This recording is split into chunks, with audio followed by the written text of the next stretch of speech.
Welcome back, my fellow gamers. This is Top 10 Gaming and I am your host Amanda McKnight, celebrating Halloween here on the channel dressed up as Harley Quinn from the 2021 film The Suicide Squad. I love this look, I love this movie. I still need a javelin though, so if you see a javelin online that you're like, that would be perfect, please send me a link, hit me up. I do want a javelin for this outfit. I feel so empty right now. I also hope that you are all having a spooky week out there and are ready for it to get even spookier as we count down the top 10 scariest FNAF theories ever. At least in my humble opinion. Let's get into it. Number 10. Crying child is Michael was crying child? One theory that I've honestly been pondering on since I discovered the Five Nights at Freddy's survival logbook is that Crying Child and Michael are one in the same. The huge problem with this theory is that Crying Child died. At least that's what we're led to believe. Granted, Michael also kinda dies at the end of Sister Location, but also somehow seemingly survives, so I don't think that this should actually hold us back from believing in this theory. It is possible the Crying Child did survive, but we just don't know about that yet in the narrative. In the logbook, it seems as though Michael is being talked to as though he is the crying child and also is being urged to remember who he is exactly. And I've always wondered if it might be possible that Cece was Michael before he even knew William Afton. What if Cece wasn't Afton's child but was simply someone William kidnapped and kinda made into his child, turning him into Michael and brainwashing him to believe that he was his son. After all, I do think it's weird in general that William would have a wife or a romantic partner considering all the crazy shenanigans and murder that he gets up to. Just saying. Although I don't know, maybe his wife is also into murder? It's like they're on like a dating app and it's like, she's like, oh yeah, swiping along, and she's like, oh, someone else is into murder, great. What a great team we'll be. Number 9. Whose children are these children? While William Afton used his victims to experiment with animatronics or simply stumbled upon some mad science as a result of these killings, could it be possible that these revelations actually led him to acquire more test subjects of his own, this time on purpose? Ones that wouldn't be victims in the sense of them ending up dead and getting stuffed into animatronics, but instead would be a more ongoing experiment, kept alive and made to be the perfect match for more specific research and experimentation in the future. Something strikes me as odd with the FNAF franchise, and that is that William Afton seems to always have his children, and even the child of his business partner, Henry, get involved with animatronics in a way that they end up fused. With Crying Child, there was an attempt, it seems, to have them fused with Fredbear with the bite, although William wasn't directly responsible for that, but could have still been involved in some way. With Elizabeth, it was her interaction with Circus Baby which successfully bonded her with the animatronic, trapping her soul. And with Michael, it was attempting to save or locate his sister in Sister Location, which is implied to have been orchestrated by William himself. If these were his children, why would he put them in such dangerous situations, in some cases quite willfully? Is it possible that these children are not his own, but were simply taken at young ages and made to think that they were his? So not just Crying Child here, but like all of the children. Alright friends, before we move on to this next spot, if you are loving this list and you want us to talk about more of some of our all-time favorite top scary theories, be sure to let us know by giving this video a thumbs up. Number 8. Mrs. Afton is not real. Mrs. Afton doesn't exist. This is a theory that I find terrifying in a very frustrating way. After all, we have been teased about Mrs. Afton's existence throughout the franchise, so for her to not exist at all would be deeply upsetting. Some explanation I feel is needed at this point for us to understand how William got these kids. Where did they come from? And that would imply at some point that they had some kind of mother. Considering that Mrs. Afton has been so absent but has often been alluded to in the franchise, I think we at least are owed an explanation of what happened to her, even if it means we don't get a full appearance of her in the games or the books. But something that would be completely shocking is if she didn't appear at all and instead we simply learned that she never existed. It would also mean that all of those illusions were like kind of a waste of our time.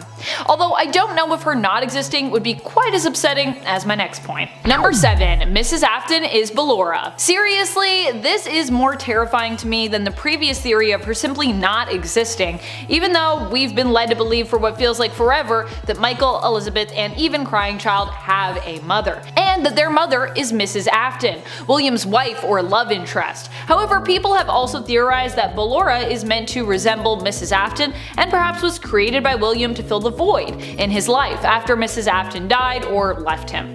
Some have taken this theory even further though, interpreting it in a more literal sense that Ballora is Mrs. Afton, which would mean that William actually loved an animatronic, both emotionally and physically, and that she somehow gave birth to Michael, Elizabeth, and Crying Child, who perhaps were part animatronic all along. I don't like to picture this because, well, it scares me and it makes me uncomfortable. So we're just gonna move on now. Number 6, Michael is an animatronic. We keep seeing more and more human-like animatronics pop up in the FNAF universe, and we know that Michael somehow survived getting scooped and barfing up various animatronic parts that made up Ennard, who lived within him. This could only be explainable if he were not actually human, but perhaps was instead the final evolution of a super humanoid animatronic. After all, William seems to have been conducting mad experiments that basically meld the two different beings, human and animatronic, using remnants made up of intense emotions or souls in order to bring his animatronics to life, in essence trapping the spirit of living beings within them, and therefore kind of making the animatronics them in a way. What if Michael is no different except that he was once perhaps a living boy, and different in that as an animatronic he is realistic enough that others, including he himself, truly believe that he is a living human. After all, I think if Michael is an animatronic, I don't think he's aware of it. I think he would be like, oh, what? I thought I was a real boy. Us too, Michael, us too. Number 5, FNAF movie cancelled. This is more of a rumor than a full-blown theory, and it actually has been combated by Blumhouse, commenting that while the movie has taken a few setbacks, it is still very much happening. But I mean, is it happening? Is it happening really? In 2020, Scott Cawthon made a Reddit post listing all the screenplays they had gone through thus far and confirming that they had finally settled on the perfect one. But then more recently, only a little while ago, this year in 2021, Jason Blum announced that the film was still happening, but that it had suffered some setbacks. Chris Columbus was set to write and direct the film last we heard, but apparently he was no longer attached to the project anymore, and they were reportedly back to square one with the script, as Blum hinted that they were unable to find one that did the game's justice and pleased everyone, namely Scott Cawthon, who he kind of said was holding everything up. Not in as so much words, but he was like, we're trying to make sure that Scott is happy, and honestly I can't even move forward unless he is happy. It sounded a little bit like he was frustrated, which is fair, especially considering that Cawthon was the one who claimed he was happy with the final script, or at least script premise, in 2020. This film has been in the works, first with Warner Brothers and then over at Blumhouse, since 2015, and we still don't have it yet. And it's not even seemingly in production or pre-production stages even, because it doesn't have any script, it doesn't have a director. So despite everyone claiming it's still happening, it's making fans a bit nervous and making them theorize that this movie maybe never will happen. I really hope it does happen, but I mean, even Blumhouse I think has had it since 2018 themselves, so it's been a while. Hopefully we get a script soon that is actually gonna happen. Number 4, William Afton is immortal. One of the scariest theories that I can think of is that the big bad William Afton simply can never die. This would mean that no matter what happens in the game, no matter how many times you think you've defeated him, he can always find a way to come back. Considering how many things he's managed to live through, this seems plausible. Granted, he's also seemingly had some kind of explained reason for his return in terms of how that works or how it was able to happen. But what if his master plan was simply to become immortal, and regardless of any explanations we've been given, he actually already achieved his goal, which is why those explanations don't actually technically matter, because no matter what, he could always come back. Number 3, vengeful motives. This is a theory that Connor mentioned last year on the channel in a theory video that we did, where we shared with you some terrifying theories that were yet mostly unheard of at the time. Pretty much they were all things you hadn't heard of, mostly. One such theory that Connor offered up that I think is super scary, which is why I want to talk about it here, and is also related to William Afton and his motives, is that the death of Elizabeth was not an accident, but was actually intentional.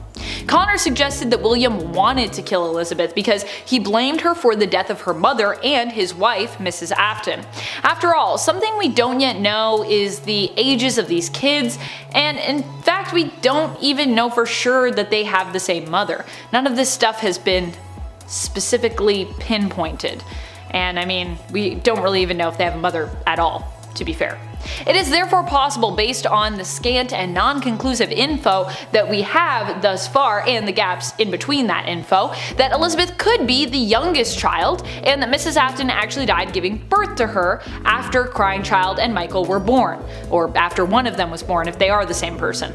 And that because Mrs. Afton died while giving birth to Elizabeth, that William actually wanted her dead as revenge, or possibly just because it, hurt to see her, knowing what she had cost the family, and also perhaps with her looking quite similar to her mother, which, based on the descriptions that we get or the allusions to Mrs. Afton, they seem to look quite similar. I mean, we don't really know what she looks like, do we? We have an idea. We have an idea of what she looks like. Is it true? I don't know. That's a whole other theory. Number 2, killing for the sake of killing. One theory we generally talk about when it comes to FNAF, one of the biggest questions out there, is what was the purpose behind all of these killings? Why does William kill? And not only that, how do his offspring get involved, and why do they sometimes also seem to be his targets?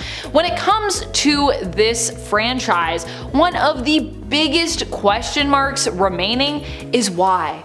Why? Why? What if that reason we've been searching for is not as complex as we think? What if the reason we can't find an elaborate motivation is because one doesn't exist, and instead William kills for the sake of killing and not for any other reason?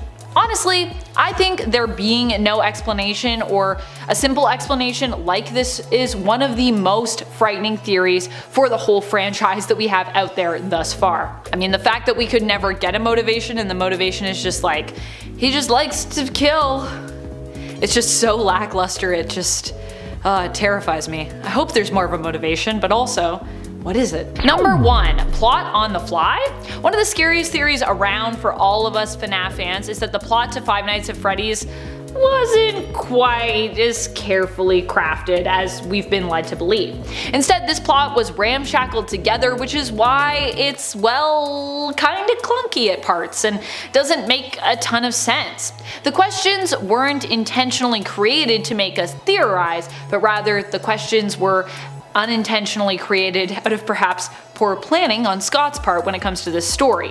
I'm not saying this theory is true, by the way, just that it's one that is prevalent among some naysayers and even some fans of the franchise themselves who can still appreciate what the franchise has become despite where it perhaps started from, or where they think it started from, a place that was less plot focused and instead more theme oriented. Which honestly, it does make sense. I'm not gonna say that it's true, but I don't know. I could see it kind of going either way personally. What are some of your favorite FNAF theories? Which do you think are the scariest theories out there? What theories do you think aren't true but you wish were true, or vice versa? Theories that, you think are true but you wish they weren't true. Let us know your thoughts in the comments below. This has been Top 10 Gaming, and I'm your host Amanda McKnight, wishing you a happy Halloween and reminding you to keep on gaming on. Pew pew!